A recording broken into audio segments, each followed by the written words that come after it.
Hola amigas y amigos de Animales Literarios. Estamos hoy desde la ciudad de Talca, más precisamente en la Plaza Las Heras, junto a Adriano Améstica. ¿Cómo estás, Adriano? Muy bien, Hugo. Muchísimas gracias por esta invitación a participar como animal literario.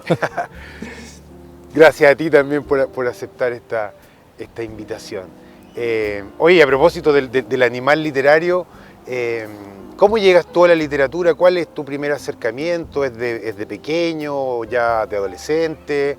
¿Empiezas primero leyendo, comienzas escribiendo o lo haces a la par? ¿Fue un familiar, un profesor, por ejemplo? ¿O fue una obra la que te impactó en el colegio? Fíjate que yo estoy por cumplir 75 años y eso significa que alcancé a ver este Talca sin pavimento, con ripio en las calles, ¿entiendes tú? El sistema de alcantarillado. Entonces, ¿qué es lo que te quiero decir con eso? Que había mucha vida familiar en aquellos años.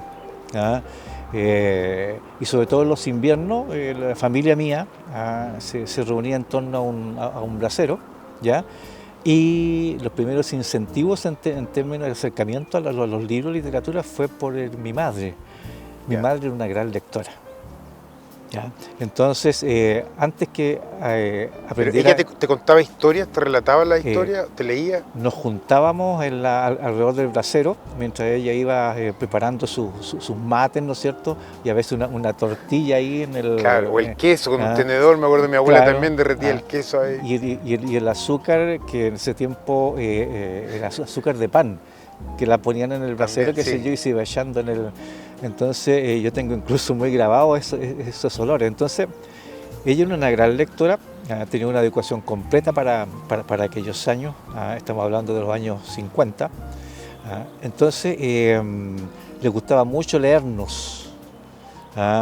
Entonces siempre había un libro por la noche, sobre todo en el periodo de invierno, y ella leía todas las historias típicas. De repente tenía que ver con obras para niños, que se llama esta literatura infantil, que de infantil, una vez que uno empieza a examinar aquello, de infantil tenía bien poco, porque si tú ibas al trasfondo, la verdad es que era bien complicado, pero se llama... Ya eran historias complejas, entonces. Complejas, claro, si tuvimos ver la misma Caperucita Roja, ¿no es cierto? Tiene unas complejidades en el trasfondo que son, diría alguien, poco aconsejables, ¿no es cierto?, para niños, pero de repente...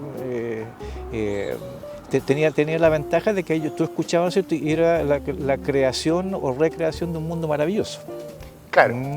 Entonces, eso estimula bastante la imaginación. Estimula la imaginación, y sobre todo hay que pensar que cuando somos niños, a la edad de los 3, 4, 5 años, nuestra imaginación es hipersensible a cualquier tipo de estímulo, y a la vez está funcionando todo aquello que es tu propia imaginación, ¿no es cierto? Y que tú creas situaciones que muchas veces tienen que ver con tu forma de explicar el mundo.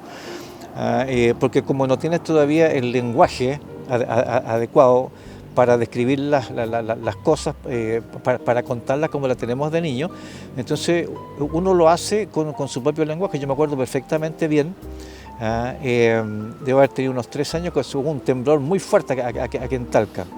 Un clásico en Talca, eso. Un clásico en Talca, claro. Entonces, y estábamos a punto de almorzar. Entonces yo me acuerdo que mi madre me toma de una mano y me saca a la calle. Entonces después llega un familiar, y según están bien, qué sé yo, fue bastante fuerte el temblor, y me pregunta a mí, pues, me dice, oye, ¿tú te dio susto? No, dije, me dio un poco de susto, que este fue un tremendo pájaro que pasó y con las alas golpeó la casa. O sea, un niño explicando a su modo, claro. Y con esa imaginación, ¿no es cierto?, que es una tremenda ventaja cuando eres niño, porque te permite explicarte el mundo a tu modo y explicarlo a tu vez a los demás de otro modo. Y todos los niños poseen aquello. Después eso, con el crecimiento, y con la forma en que tú te vas socializando, se pierden muchas de aquellas facultades. Oye, pero tú, así como escritor, como cuentista, por ejemplo, ¿crees que uno como autor vuelve a ser niño en algún sentido al desplegar la imaginación sin esos márgenes que nos dan, no sé, la razón o los estudios que tenemos, no sé, en fin? Claro, resulta que en mi caso al menos, yo no puedo hablar por otras personas. Hay un retorno constante a la infancia, que se traduce en algunos casos en la forma como tú construyes un texto. Y te das cuenta después al releerlo que te pegaste un salto y aquel, por ejemplo, paisaje que estás describiendo o aquel estado de ánimo que estás describiendo tiene vínculos con la infancia. Porque después de todo, acuérdate que San Agustín, ¿no es cierto?, decía, entréguenme un niño hasta los 7 años y después hagan lo que quieran con él. O sea, lo que quiere decir con aquello es que en esa primera infancia, ¿no es cierto?, tú estás abierto a todo y lo que adquieres allí, en el fondo, es la base de todo lo que vas a adquirir después. Es un poco esa la lógica, ¿no?, de claro. San Agustín.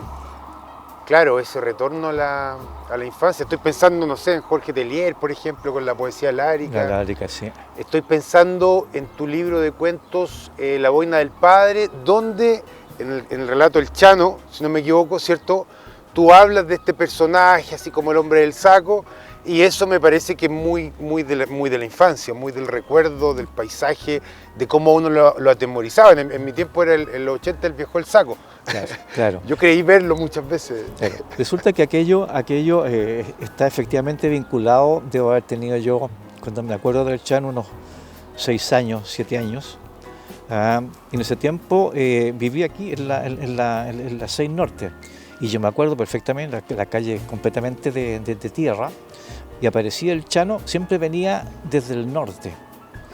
Y siempre andaba vestido igual, con esas ropas que yo llamo color de tiempo. O sea, que ya tú no sabes cuál fue el color original, pero identificas el personaje que en aquellos años, siendo niño, yo lo veía tremendamente alto.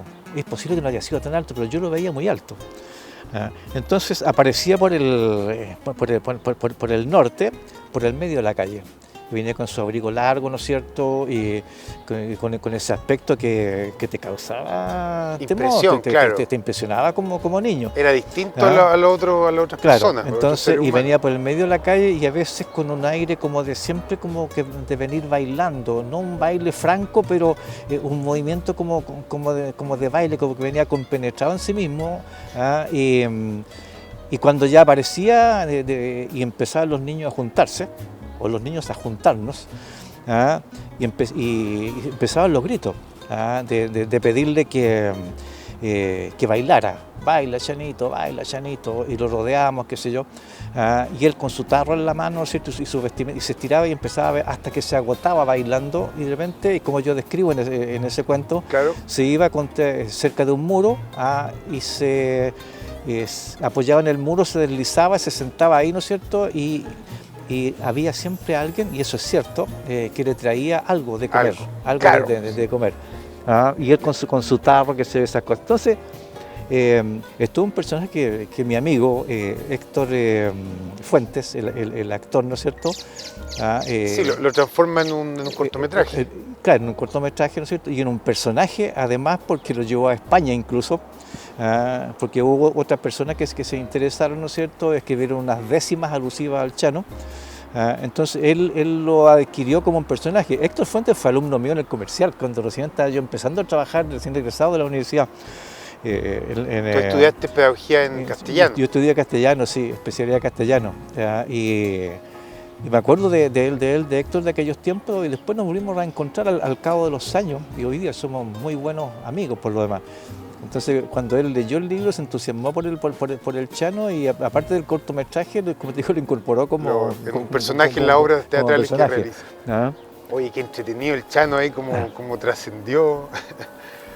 Claro, son esas cosas de personajes que en el fondo tú no sabes, porque la aproximación en términos del recuerdo, del acordarse, es azarosa. O sea, habrá gente que a ti se te olvidó por completo al cabo de los años. Claro, situaciones, o también hay mucho de modificar. Yo creo que también hay mucho de editar cuando uno recuerda, o recordar a conveniencia. O sea, no recuerdo claro, la parte mala que hice yo, por ejemplo, o obviar ciertas cosas, entonces... Claro, y van surgiendo ahora de la forma en que yo escribo desde muy temprano. Muy temprano. Aparte me gustaba mucho dibujar también, los retratos que se lleve. Y quiero un espacio, fui un niño muy solo, a pesar de que éramos 5 hermanos, fui un niño muy solo. Al punto de que hoy día, por ejemplo, si estoy solo, para mí no constituye un problema. Aunque yo no lo llamo soledad, sino lo llamo solitud. Eso es como un estado de solitud que te permite además escribir, tener tu ámbito para escribir. Yo empiezo muy temprano, incluso aquí en esta misma plaza. Ya, tu proceso creativo comienza temprano. Comienza temprano, 10 años. Leyendo? 10 años, leyendo. Yo aprendí a leer a los 5 años de edad. Ya. Tantas serían mis deseos de leer. Y una lectura indiscriminada.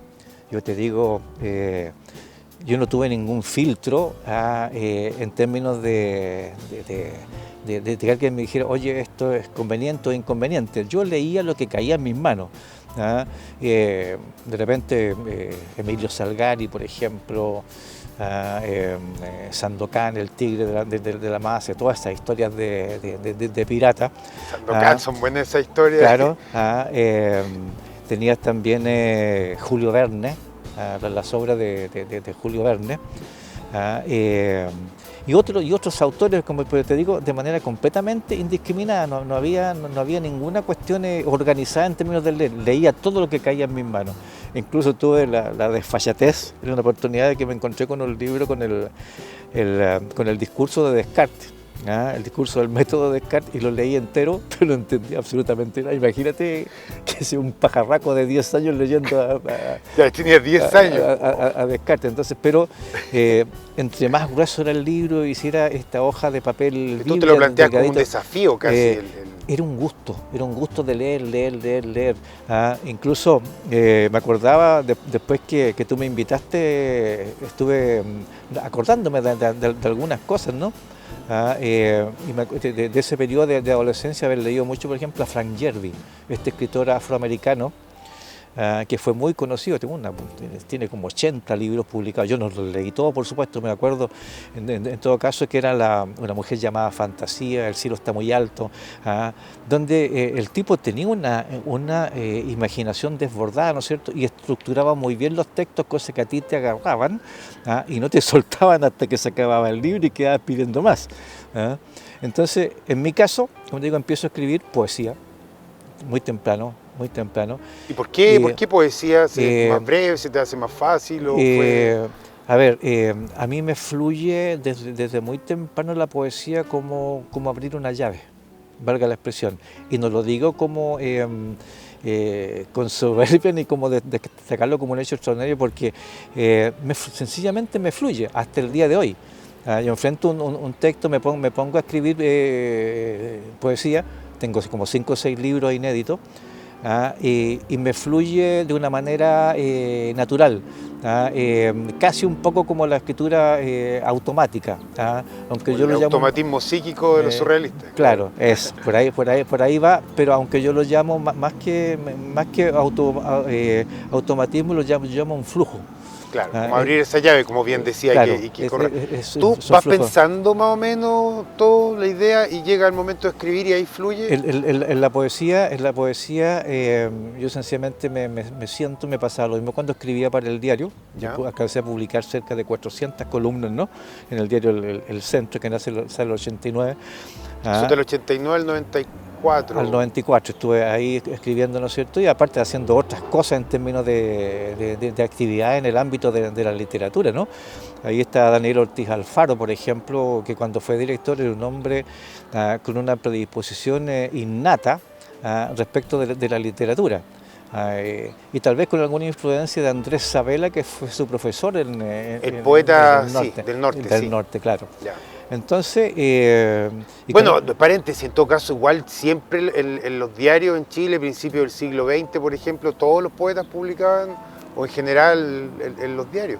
Claro, porque era una forma, aparte que se publicaba muchísimo más, porque era una forma de salir, de dar a conocer lo que tú escribías. Cuestión que hoy día ya no ocurre. Hoy día tú no ves cuentos en los diarios, por ejemplo. Aquí el Diario de la Mañana, algunos años, publicaba cuentos, y el ilustrador de aquellos cuentos era mi gran amigo Orlando Mellado, el pintor, ¿no? Pintor Orlando Mellado. Claro, pero todo ese periodo pasó. Ahora nosotros hacíamos suplementos, en los suplementos publicábamos en algún momento algún cuento, sobre todo los ganadores de concursos, pero algo así como un hábito establecido de que cada domingo vamos a tener un cuento. Lo que, bueno, van cambiando los diarios, van cambiando las visiones, y como en todas las cosas tiene mucho que ver quién hace de director en un diario, claro, y con los colegios, quién es el director de un colegio o quiénes son las autoridades educacionales.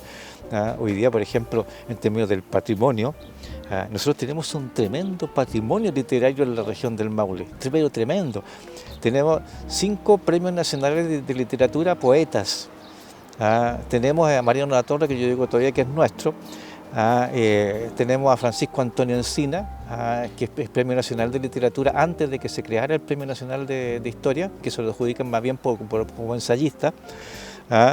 Tenemos a Guillermo Blanco, talquino, que es Premio Nacional de Periodismo del año 1999. Entonces, Max Jara también, Premio Nacional. Claro, Max Jara, que el Premio Nacional, qué sé yo, que está entre los 5 poetas que a ellos se suma. Oye, después Pablo de Roca, Pablo Neruda, Eduardo Anguita, claro, Efraín Barquero. O sea, estamos claros de que existe una tradición, sí, una historia de la literatura de la región del Maule que podríamos enmarcar. Pero que no se aprovecha, Hugo. ¿Cómo lo ves ahora? ¿Crees que hoy en día existe algo que persiste esa tradición?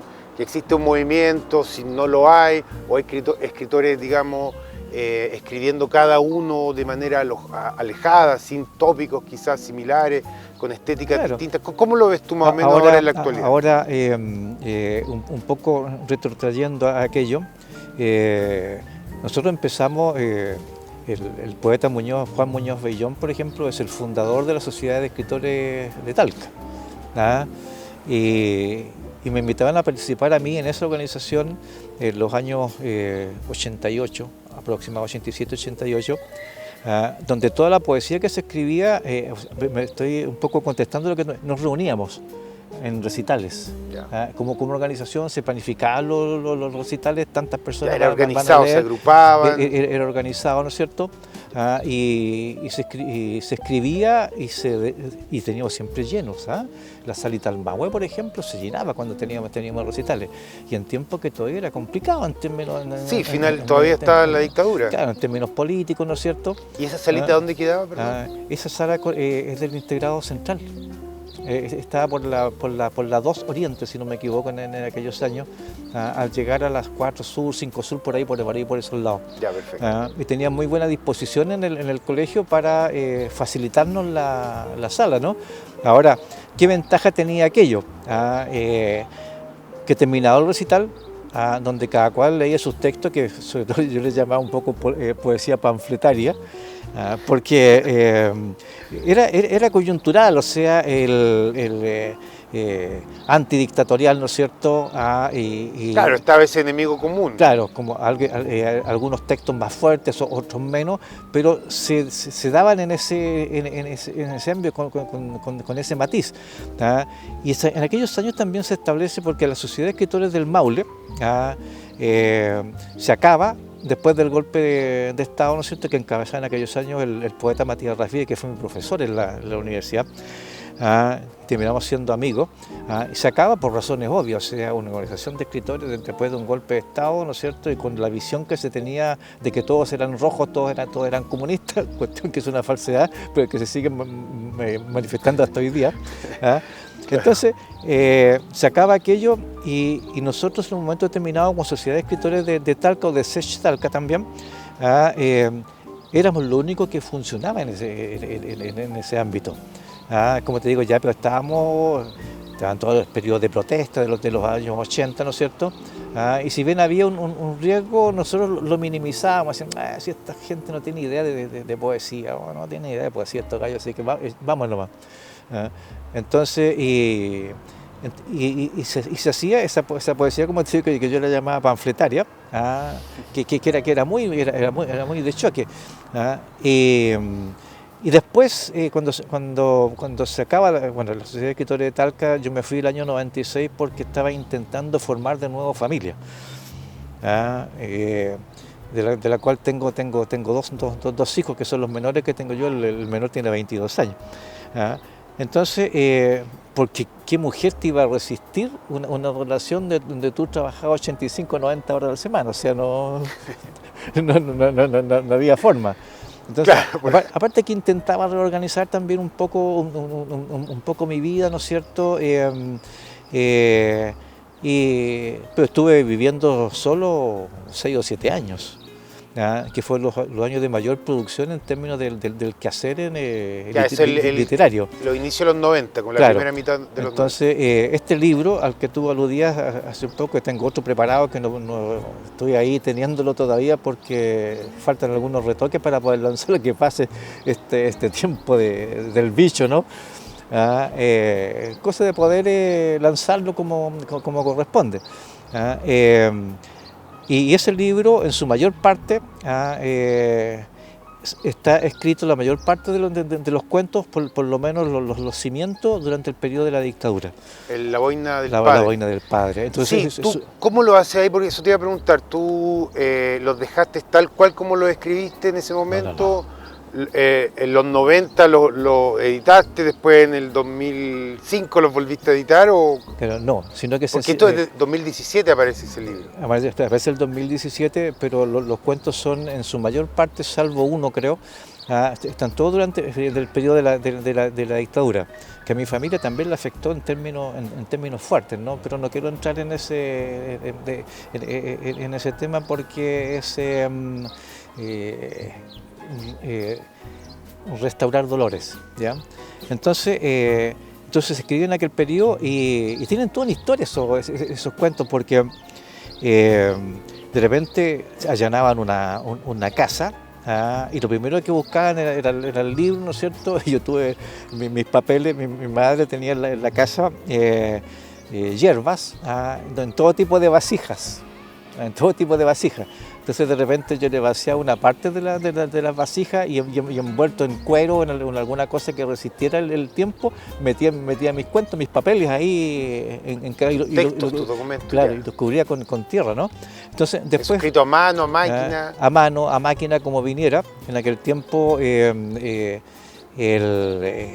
había también, tú escribías de noche, y había que escribir lejos de las ventanas porque estaban las rondas, qué sé yo, y de repente tú te das cuenta que se detenían los vehículos en la calle y tú empezabas a enrollarte, bueno, ¿qué pasa? ¿Van a golpear? ¿Van a echar la puerta abajo? Claro, veían luz y... Entonces, claro, y se quedaban a veces por largo rato instalados fuera con el rum del motor, ¿no es cierto? Y tú escuchabas movimiento. Entonces, era una amenaza constante. Era una amenaza constante.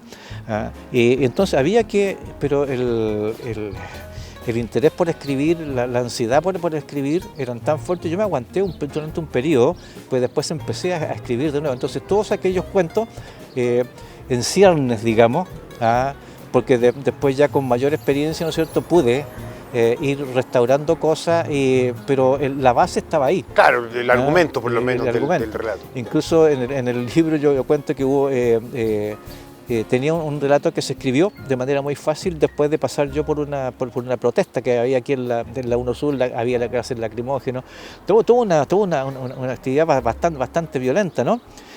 y yo llegué a la casa, y viví en ese tiempo en un departamento, y pesqué la máquina y me largué a escribir.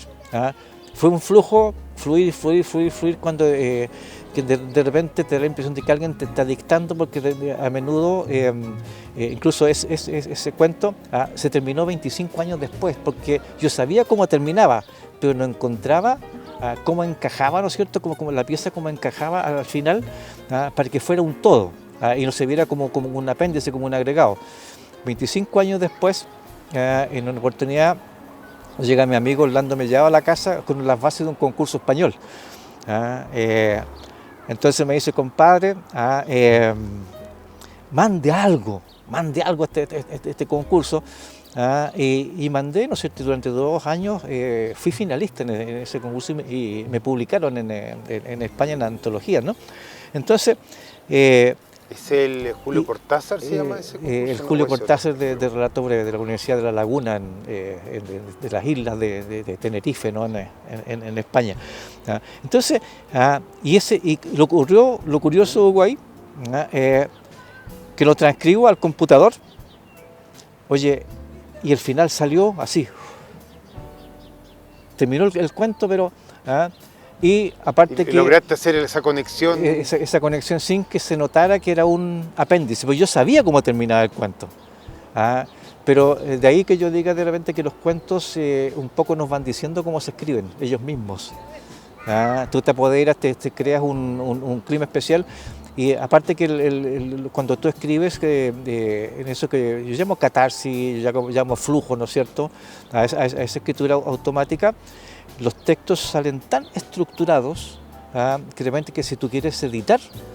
O sea, ya salen editados, salen... A su modo. Más que un borrador, un bosquejo. A su modo. Incluso una vez conversaba con un amigo cuando publiqué ese libro, estoy hablando del cuento de Se busca un muchacho con mariposa celeste. Me dice, como editor, me dice, sería bueno ponerle unas comas a este texto porque es ilegible si tú lo vas a leer en voz alta.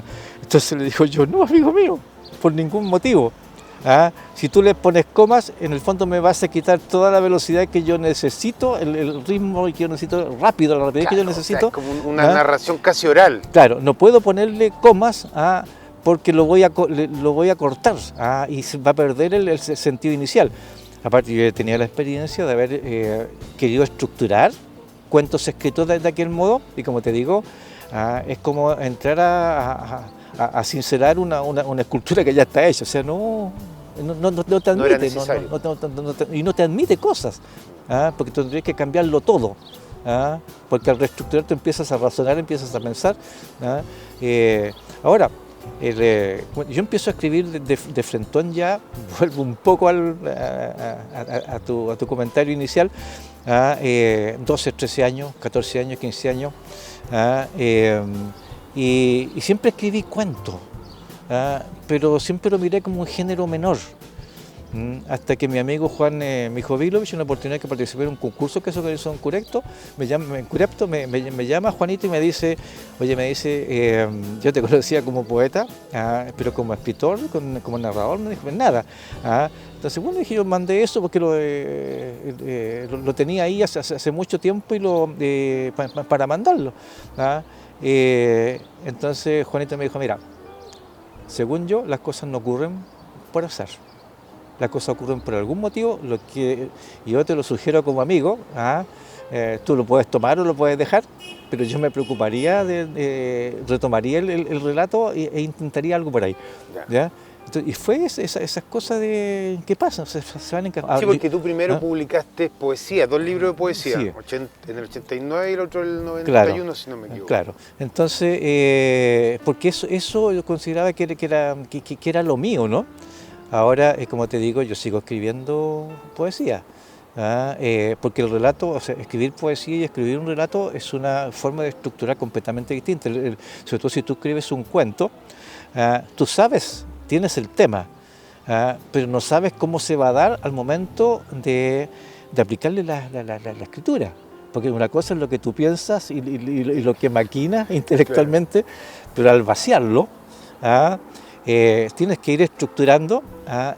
Tienes que ir encontrando un lenguaje, ¿ah? Tienes que ir hilando el texto, y aunque sabes de qué trata, conoces tu temática, pero no sabes cómo se va a ir desempeñando. Ahí yo me demoro muchísimo en escribir un cuento, ¿ah? Me demoro muchísimo. ¿Ah? Y aparte porque a veces tengo la impresión, ¿no es cierto?, de que estructuro demasiado. Porque en un cuento tú tienes, igual que en una novela, tú no puedes dejar cabos sueltos, tiene que quedar todo atado. Entonces, y tiene que haber una cierta coherencia entre lo que estás escribiendo y el final. A mí me gusta un poco la visión cortasariana, en el sentido de que el final del cuento debe ser un remate así sorprendente, un golpe, un remesón fuerte, ¿no? Aunque también a veces trabajo los finales abiertos. Y lo otro es que yo no puedo prescindir del medio, ni puedo prescindir de mis vivencias como ser humano, como persona, porque ahí está todo lo mío. O sea, aún cuando... O sea, todo está en la experiencia de vida. En la experiencia de vida, ¿no es cierto? Y claro, los recuerdos, y tengo una capacidad entre las cosas. Yo, por ejemplo, no tengo memoria de fechas, soy muy malo en memoria de fechas, pero tengo una capacidad de síntesis. Yo leo un texto y tal vez no me acuerdo de los detalles, pero mi cerebro produce una síntesis con la cual me quedo. Entonces, y son cosas que tú no puedes cambiar. O sea, hay cuestiones que las tienen o no las tienen. Hay gente que tiene una memoria extraordinaria, a pesar de que tengo memoria, pero mi memoria tiene que ver siempre con vivencias. Con la forma de vivir, con relaciones, vínculos, ya sea familiares, con amigos, y las cosas que viviste. Entonces, es como la gran fuente a la que inevitablemente voy. Tú recurres. Oye, y en ese sentido, ¿por qué escribes? ¿Cuál es la razón por la cual tú escribes y publicas y dejas, digamos, evidencia de lo que imaginas, de lo que sientes, de lo que piensas? Fíjate que a veces cuando tengo la tentación de indagar cosas, lo desecho. Porque tengo la impresión de que voy a racionalizar algunas cuestiones que tengo de manera innata, cosas que tengo al interior, y no quiero tener razones para explicarme ciertas cuestiones. Ahora, el por qué escribir, yo te puedo decir más bien que es una necesidad. Es una necesidad de escribir con la cual tú no puedes luchar, sino que llega un momento en que es tan imperativo que necesitas crearte el espacio y las condiciones, por último, para garrapatear una línea y trabajarla después un poco más. ¿Y eso te da felicidad? ¿Eso te deja tranquilo, por ejemplo, con algo que tienes ahí como atorado? Hugo, es muy lejano, De repente tú sientes la satisfacción de decir que algo está terminado, aunque creo que nunca nada está terminado. Que tú lo das por terminado razonablemente. Pero en términos de un jolgorio, una felicidad, pero para nada, porque por eso lo llamo también catarsis. Estoy tirando fuera cosas que me incomodan, cosas que me molestan, cosas dolorosas, a veces terriblemente dolorosas. Aparte de que me apodero de los personajes. En ese libro, por ejemplo, tengo un par de personajes que son torturadores.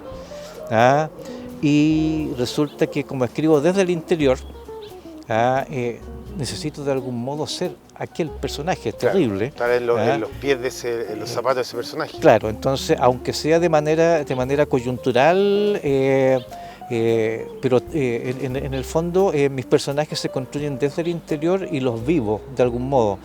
Y de verdad hay situaciones que no son para vivirlas ni para revivirlas, incluso que ya rememorándolas te causan daño, dolor, claro. Te causan daño. Entonces, de algún modo, fíjate que yo diría que me dan más bien tranquilidad, respecto de que te sacas ciertos bultos, ¿no es cierto? Y lo vas tirando en el... Especie de vómito. Es un vómito, muchas veces es un vómito. Pero a veces muy doloroso, al punto de que, por ejemplo, hay cuentos que están en ese libro, que te voy a regalar un ejemplar, que yo no los puedo leer en voz alta, porque me quiebro. Me quiebro y me quiebro de tal modo es que revivo el dolor, revivo el conocimiento de alguien, de un amigo, ¿no es cierto? Alguien que vivió aquello y que me lo contó en un momento determinado sin tener mayores pretensiones de nada, sino que de repente aquello aflora. Recuerdo yo tuve un amigo, el Negro, por ejemplo, que hay poesía vinculada con él y también un libro. Fuimos amigos de la infancia, ese amigo que tú tienes que te acompaña en todas las paradas. Una el vez, partner, el yunta. Claro, jugábamos, siempre éramos en el mismo equipo en la pelota cuando jugábamos 50 en la Alameda, ahí entre 7 y 8 Oriente. Siempre estábamos en el mismo equipo. Y el Negro se vinculó muchísimo a la política y terminó yéndose al exilio. Y el Negro, amigo mío, era un amigo, claro, él está vinculado al Partido Socialista, al Partido Comunista, la verdad nunca supe, pero para salvar su vida tuvo que salir de Chile. Pero era un hombre bueno, ¿ya? Entonces, como hubo muchos hombres buenos, ¿no es cierto?, que perdieron la vida y tuvieron que irse llegado el minuto, sencillamente porque había ocurrido lo que había ocurrido. No había discriminación entre todos eran rojos, todos eran comunistas, ¿no es cierto?, y había que acabar con los comunistas, ¿no?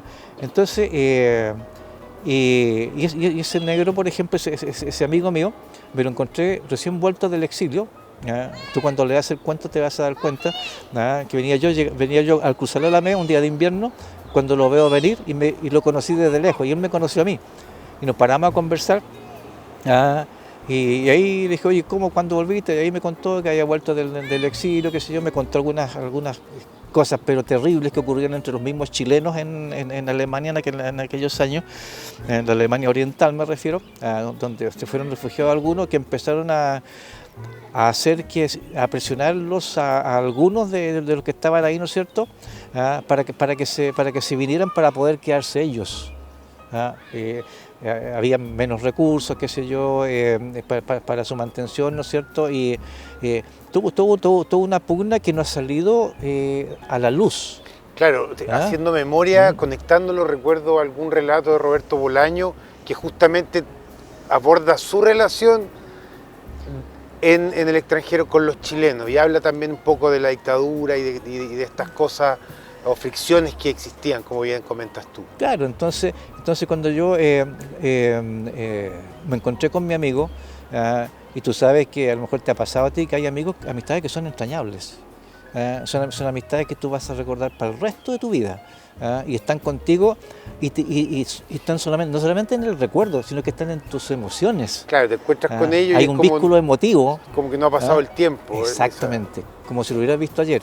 Claro. Entonces pasa ese tipo de cosas. Y parece que estamos... Bien, sí, estamos ya en el tiempo, acá entretenidos conversando con Adriano Améstica, ¿cierto?, a través de las pantallas de Canal 30 Multicom, Animales Literarios. No se mueva de sus asientos, volvemos tras una breve pausa.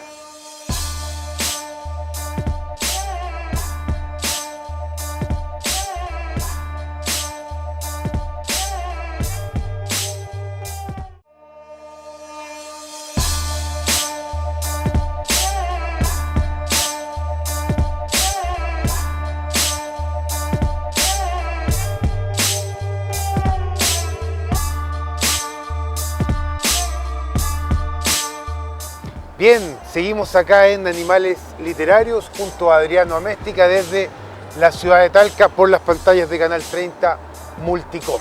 Así que un saludo para todos los amantes de la literatura que están ahí viéndonos y que nos siguen a lo largo de los varios capítulos ya que llevamos.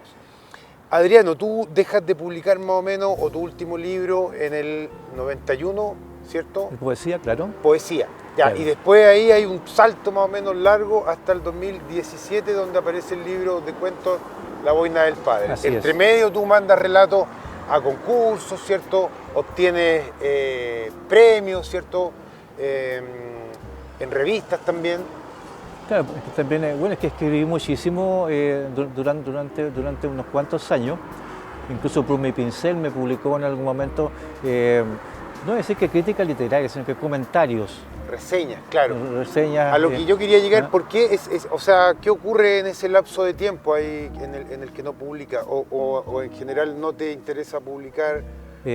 Claro, porque el año 96, como te explicaba antes, yo me fui para la casa, como se dice, dejé toda la actividad pública que tenía, toda, por completo. No solamente el diario, sino que abandoné también la sociedad de escritores, porque estaba intentando formar una nueva familia, ¿ya? Entonces, y me dediqué durante muchísimo tiempo a aquello, a criar a mis hijos menores, ¿no es cierto?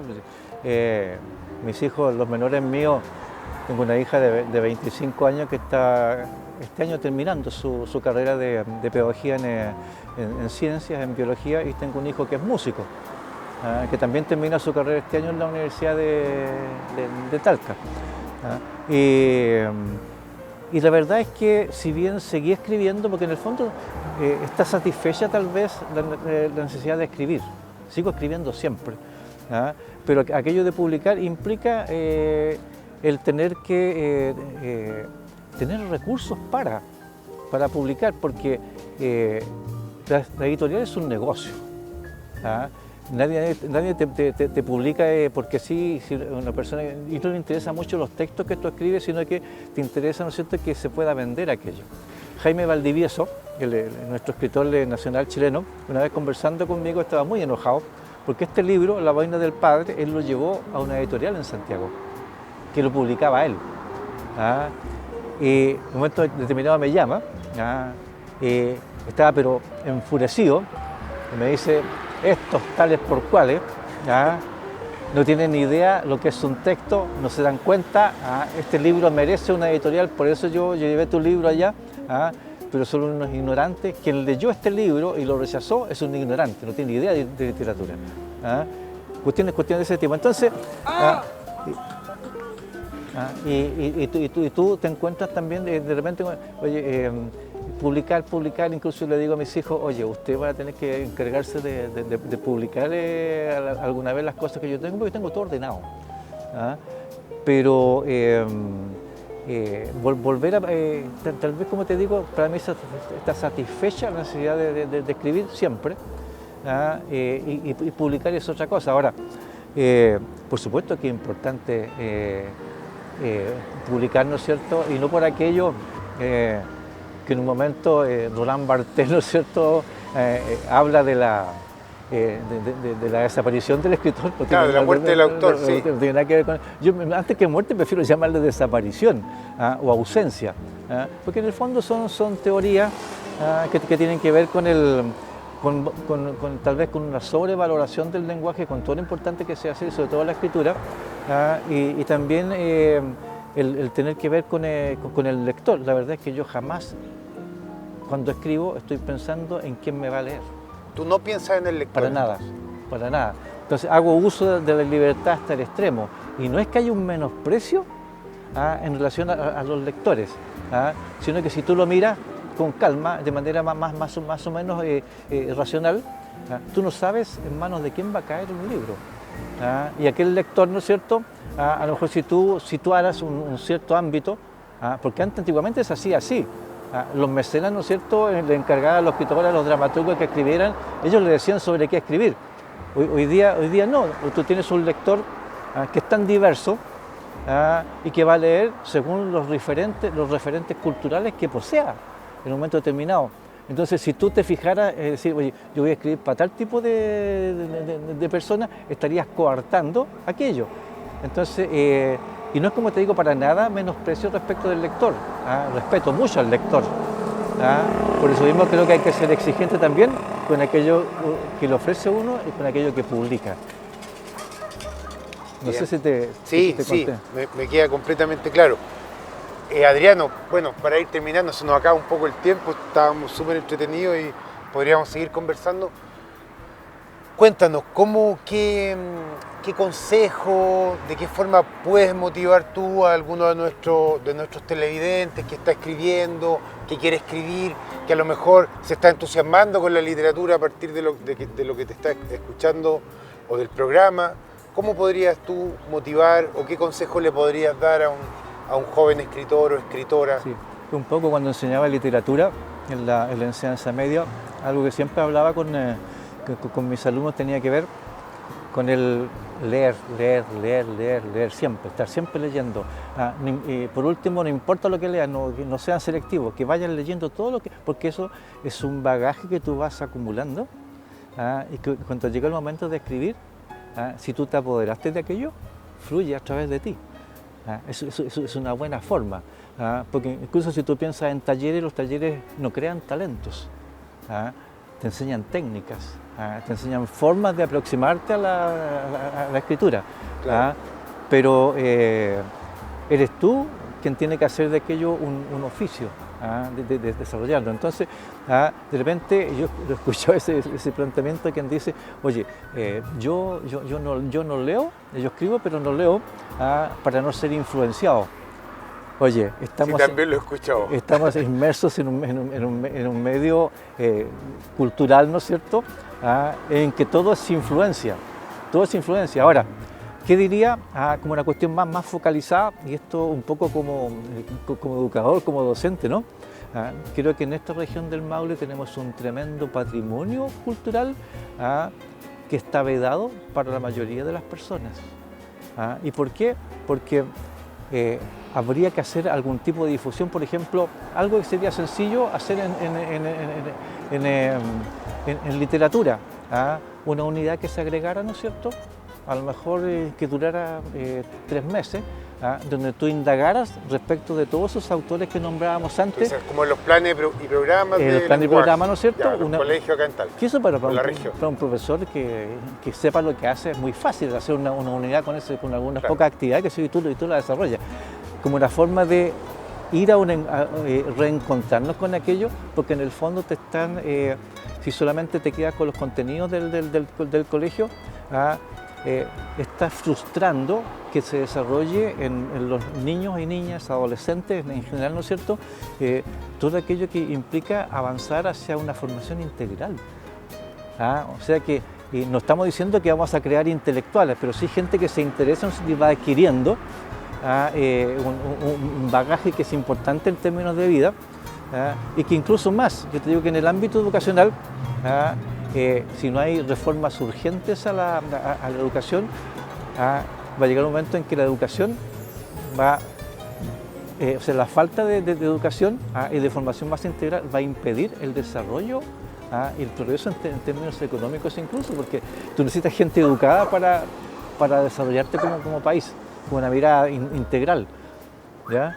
Entonces, por eso ahora, insisto, que lean, ¿no es cierto?, y ojalá en educación se pueda hacer que haya difusión en términos de lo que es nuestro patrimonio cultural, que no solamente literatura, la pintura también es muy fuerte en esta región. Ahora, en este mismo sentido lo que te estoy planteando, y esto es una primicia, ¿no?, con la Universidad de Talca estamos planificando, en este momento estamos con un proyecto que va a indagar en aquello. Va a ser un recital distinto, ¿no es cierto?, en que aparte de que las personas invitadas van a leer sus propios textos, como corresponde, pero también van a leer algunos, o vamos a leer, esto estamos desarrollando con Marcela Albornoz, Bachelet de la Universidad de Talca, leer también textos de poetas de la región del Maule, qué sé yo, de Roca, Santelice, Najara a lo mejor. Jerónimo Lagos de Lisboa. Jerónimo Lagos de Lisboa. Francisco Mesa Seco. Claro, entonces con una forma de abrir unas ventanitas hacia ese patrimonio que tenemos. Hacia ese pasado, hacia esa poesía. Que eso concuerda un poco con lo que te estaba diciendo recién, que es importante. Hoy día no hay talleres, ni siquiera talleres literarios en los colegios. O si los hay, no se sabe. Ahora el Liceo de Hombres, ¿cuántos de estos poetas de la región del Maule pasaron por el Liceo de Hombres? ¿Y sabrán los niños, las niñas, ¿no es cierto?, que pasaron por ahí? Entonces, de ahí que yo repita que de repente tú necesitas que quienes sirven cargos directivos también sean personas que tienen un interés por la literatura, un interés por el patrimonio. Oye, si el abate Molina, hombre, el abate Molina fue poeta y fue un tremendo poeta. Tiene un poema inmenso sobre los ríos de Chile, donde menciona el río Claro, donde menciona el río Maule. ¿Ah? Es un tipo que se abre hacia todo lo que son los científicos, ¿no es cierto?, cuando él empieza a publicar sus libros. ¿Ah? Entonces era un hombre completo, no le interesaba solamente el naturalismo, sino que también le interesaba, ¿no es cierto?, la literatura, ¿ah? El paisaje. Ya era de algún modo un medioambientalista. Claro. ¿Ah? Bien, excelente. Muchas gracias, Adriano, por la conversación. Ahora vamos a realizar la lectura, así que vamos con aquello. Voy a leer ahora algunos poemas que son muy antiguos, de por allá que se publicaron allá por los años 90. Y hay uno que es una especie de declaración, de definición del poeta y de la poesía, que se llama justamente El poeta, ¿ya? Dice: el poeta es un cazador de fuegos en el agua, con un pie en el aire y el otro pie en la tierra. Es un cazador de aguas en el aire, un pie en el fuego, el otro pie en la tierra. Un cazador de aires en el fuego, pie en el agua, pie en la tierra. Cazador con un pie siempre en la tierra y el otro ardiendo mojado por el aire. Y otro que me gusta mucho, que se llama La casa vieja. Amanece, la noche cansada de bordar guarda sus hilos y agujas celestes. Las manos del viento desenfundan ríos de pájaros, la sombra de Angora ronronea debajo de las mesas, a la casa le duelen bisagras y adobes. Amanece, el sol niño tira su primer trompo de luz en el patio de nubes vírgenes, las sillas viudas reasumen su paciencia eterna. La casa toma su bastón y a tientas busca la puerta de retorno al día. Esa es poesía antigua, ¿no? Y acá tengo uno que me gusta mucho, que está inédito, ¿ya? Que es más bien festivo, ¿ya? Tiene un cierto grado de picardía, incluso si tú quieres, ¿ya? Y que tiene como anécdota el hecho de a una dama que se le corre un punto de la media, ¿ya? Se llama Oración profana. Dice: bendita y alabada sea la audaz cabeza del clavo, y por todos los días de la tierra y sus giros y temblores incluidos. Bendita la incisiva y rebelde astilla del borde de la mesa, o la tentada uña del diablo, si ella fue, que hirió por la izquierda rodilla tu media. Bendita y alabada sea la hora 11:10, en las barbas del sol de cada íntima primavera, urdida desde las plácidas lunas en penumbra, y la fiesta luego sorpresiva de tu falda. Bendita sea la diligencia y premura de tus absortas manos en el fino afán y experto de poner en exacto sitio, sobre tersura invicta, leve tersura, ese tejido descarriado. Bendita sea la incisiva y audaz íntima diligencia y tentada premura con que descarriados rodaron mis ojos tras el ángel que alas de armonio desplegaba y esparcía por los gloriosos contornos y sinuosas pendientes de tus muslos.